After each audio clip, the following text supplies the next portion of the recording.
4 years ago, we saw contests on both sides, but this year the spotlight is solely on the Democrats. The president actually encouraging his supporters to head to the polls and vote for his weakest opponent. News 5's John Kosick, always here to make sense of all this stuff. But John, we understand this really isn't that uncommon. And not uncommon, although it is more likely to occur here in Ohio in 5 weeks from today than it is today up in New Hampshire.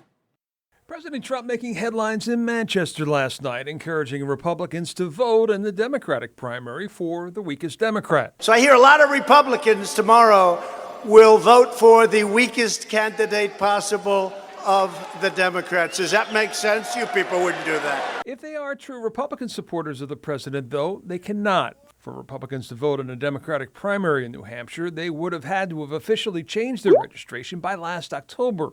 But the Granite State is what's called a semi-closed state. That means if you are a New Hampshire voter who is not committed to a party, which you can see most New Hampshire voters are not, you can go to the polls today and vote in the Democratic primary while also maintaining your undeclared status. In Ohio, the process is somewhat similar, only here, Republicans and independents who choose to vote in the Democratic primary can literally change their registration at the polling place on Election Day. But they will then become a member of that party, something that could come into play here next month. There's the conspiracy theory, the possibility they'll try to pack it for a weak candidate to run against President Trump. We saw that in 2004, saying that Republicans were all going to vote for Dennis Kucinich. Nothing really came of that.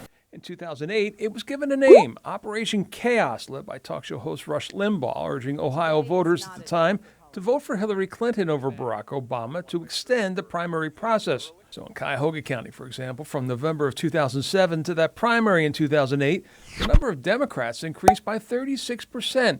But a deeper dive shows they didn't switch from Republicans, whose numbers also increased that year, but rather came from the independents, who wanted to have a say in the primary process. I highly doubt we're going to see that have a significant impact compared to the number of regular folks that are Democrats voting for the Democratic nominees in the primary.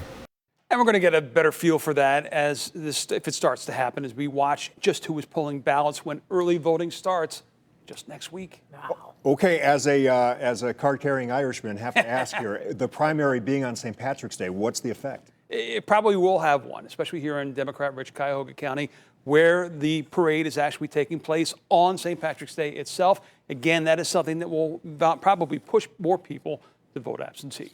All right. Thank you, John.